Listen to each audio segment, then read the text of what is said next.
Do you really think working hard is enough to get rich? That's exactly what they want you to believe. The truth is, there are hidden rules that keep the wealthy on top while the rest of us stay stuck in the rat race. Today, I'm exposing these secrets, and more importantly, showing you exactly how to break free, even if you're starting from nothing.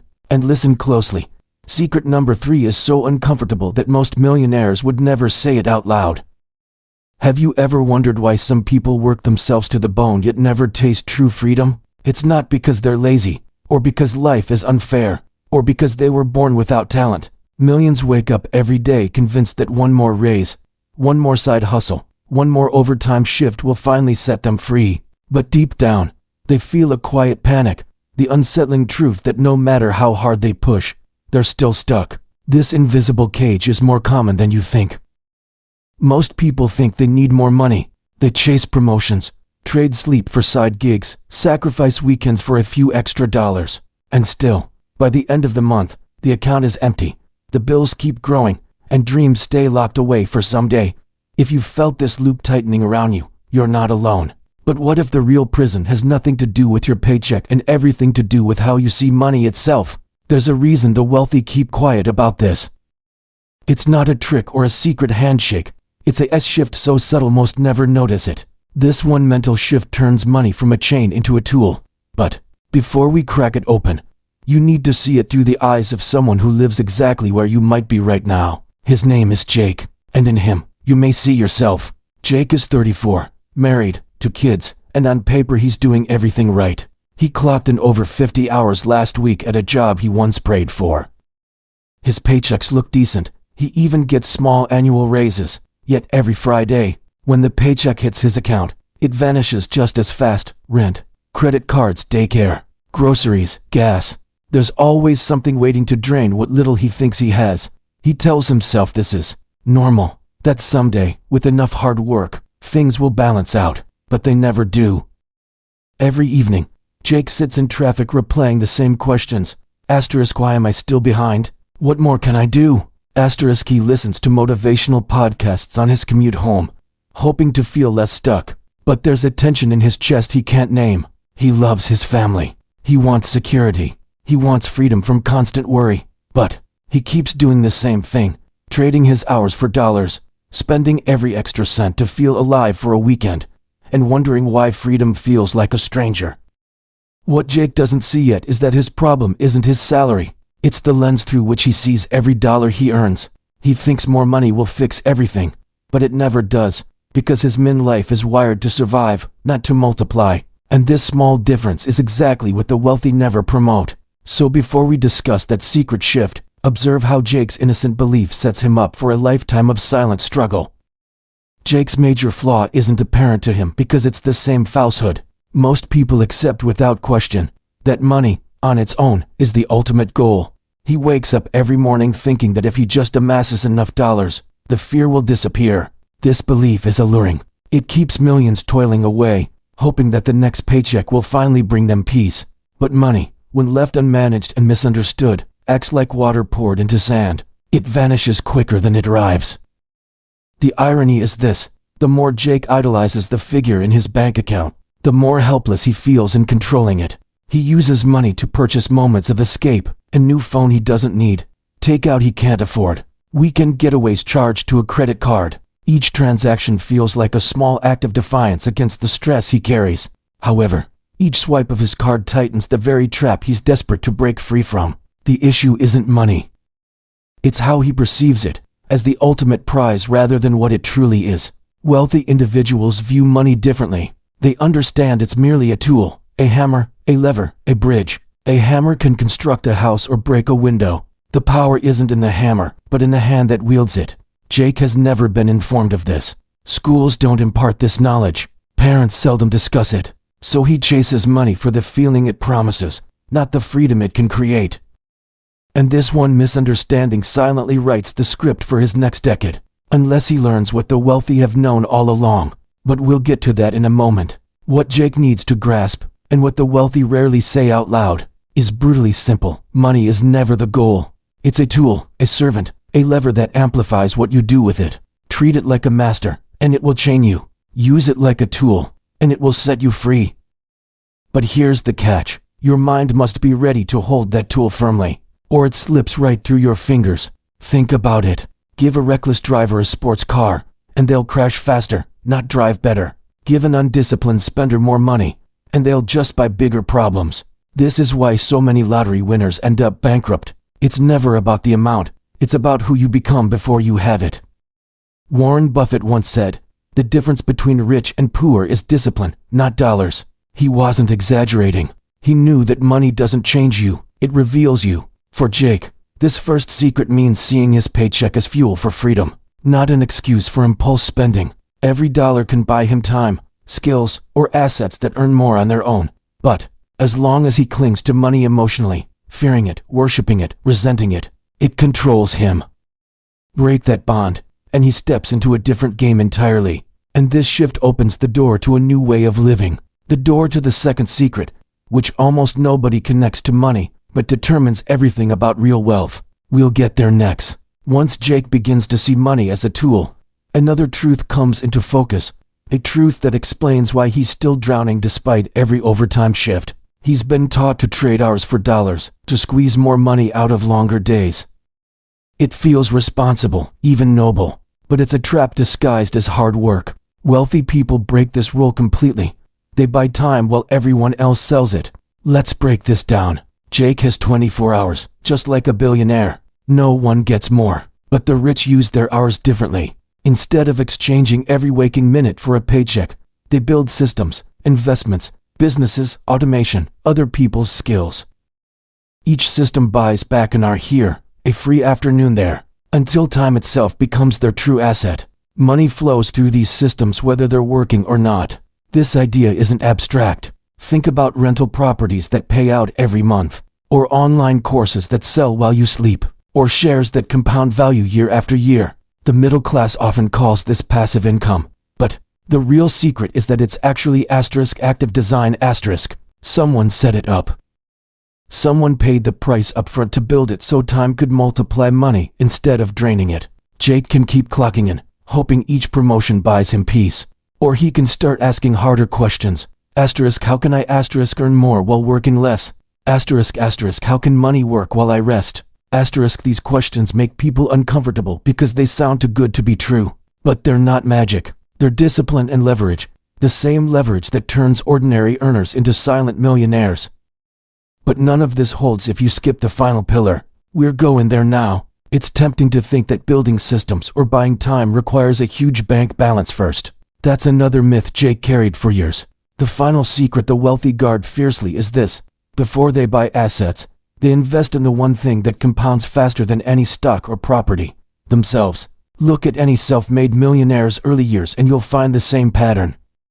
Before they had portfolios or side businesses, they spent money, often money they couldn't spare, on books, mentors, skills, and relationships that opened new doors. This isn't fluffy advice. It's math. A person who doubles their skills doubles their earning power, then doubles it again when they stack new knowledge on top. This is how you outpace inflation, layoffs, and market downturns. Jake never thought this way. He believed spending $200 on a weekend trip was justified, but spending $200 on a course felt indulgent. So he stayed the same man year after year, good-hearted, hard-working, but trapped. It wasn't the world holding him back. It was the version of himself he refused to upgrade. Naval Ravikant says, "Learn to sell, learn to be built. If you can do both, you will be unstoppable." But none of that happens if you keep postponing your own growth. The best returns aren't on Wall Street. They're inside your daily habits. Read, practice, get coached, pay for knowledge. Every dollar you put into yourself buys you clarity, confidence, and doors that never open for the complacent. Imagine Jake's co-worker, Mike, same age, same salary, same complaints. Mike laughed when Jake started skipping beers after work to watch free finance lectures on YouTube. He mocked the idea of mindset stuff and rolled his eyes every time Jake talked about cutting debt or building a small investment account. For Mike, life was about surviving the week and rewarding himself for enduring it. Fast forward 10 years.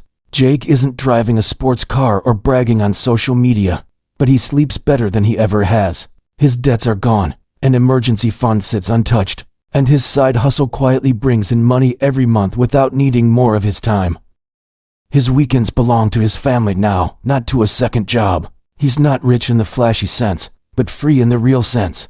Mike, though, kept doing what felt comfortable. He chased overtime, ignored his health, and laughed at self-help junkies.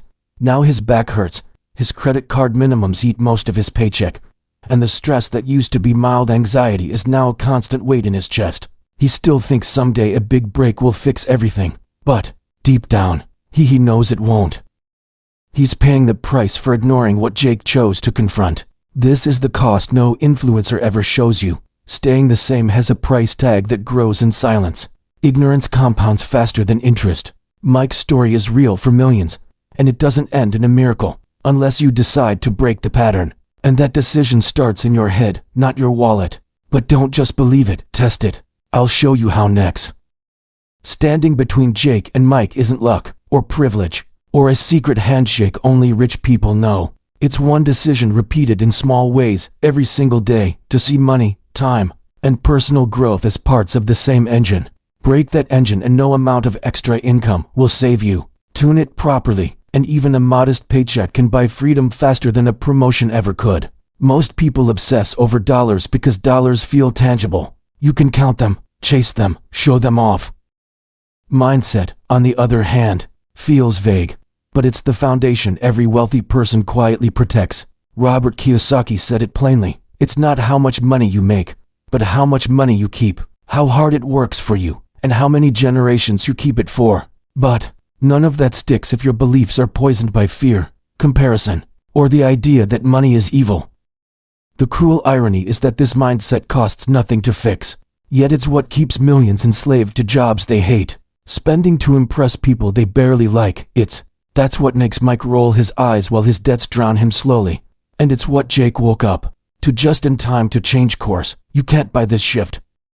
You earn it by questioning your assumptions. Do I treat money as a slave or a master? Do I trade my best hours for scraps or design a life where my time compounds in value? These are uncomfortable questions. Most won't ask them honestly. But if you're still here, you already stand apart. And to prove it to yourself, there's one small experiment you can start today. Talking about secrets and mindset changes sounds good on paper, but real freedom begins with what you do in the next 24 hours. Jake didn't wake up rich overnight. He made tiny, repeated choices that looked insignificant at first, but they compounded. So if you want to test whether you're serious about breaking free, start here. First, replace comparison with gratitude. Tonight, before you sleep, list 3 things you have that money alone can't buy: your skills, your health, your relationships. This shifts your mind from fear of losing to seeing what you can build on. It sounds simple, but it stops you from chasing quick fixes that drain your account. Second, learn daily. Set aside just 10 minutes. Yes, just 10 to study money, investing, or personal development. Podcasts, a chapter from a book, an honest conversation with someone ahead of you. If Jake had done this 5 years earlier, he would have skipped half his financial mistakes. Knowledge is leverage, but only if you feed it consistently. Third, put money back into yourself immediately. Skip an unnecessary expense this week and redirect it toward a course, a tool, or a session with a mentor. Not next month, now. The amount doesn't matter. The signal you send to your brain does. You are your first asset. Treat yourself that way before expecting the market to reward you. These 3 steps won't turn you into a millionaire by next Monday, but they will break the mental autopilot that keeps you poor. And once that breaks, you'll start seeing doors where you used to see walls. But the last thing you need to hear is why this tiny commitment already separates you from the crowd. Let's close this properly. Most people never make it this far in a video like this. They hear the first secret, nod along, and drift back to the same habits that keep them stuck. But you stayed. That alone proves something important. You're not like Mike, waiting for luck to save him. You're more like Jake, standing at the edge of old beliefs, ready to test a different way. Remember this: money, time, and mindset don't operate in isolation. They feed each other. You don't have to become a financial genius overnight. You just have to stop fighting your own mind. Gratitude, learning, reinvestment. These tiny actions done daily become a fortress no recession or layoff can tear down. So here's my final question for you. Which secret will you apply first? Drop it in the comments, not for me, but for you. to prove to yourself that passive watching is over. And if you know someone stuck like Mike, send them this video. Maybe they'll laugh now, but someday, they'll wish they'd seen what you're about to do. You know the truth now. Money is a tool. Time is your real currency. You are your best investment. Everything else is just noise. Now go build what they said you couldn't. Everything you've heard here means nothing if it stays locked in your head. Jake didn't change because he got lucky or found a shortcut. He changed because he got tired of feeling stuck and made one clear decision. Asterisk to think differently, act deliberately, and protect his mind like it was worth more than any paycheck. Asterisk you have that same power right now, not tomorrow, not when you get a raise, but now. The rich aren't hiding magic formulas. They're living by principles most people ignore because they sound too ordinary to matter. Use money as your tool. Guard your time like it's gold. Grow yourself before you expect the world to reward you. If this made you pause and see your life from a higher place, hold on to that. Comment below which piece hit you the hardest, and more importantly, do something with it before you sleep tonight. Share this with someone you refuse to watch stay stuck. You've wasted enough time surviving. Now build something worth waking up for. I'll see you in the next one.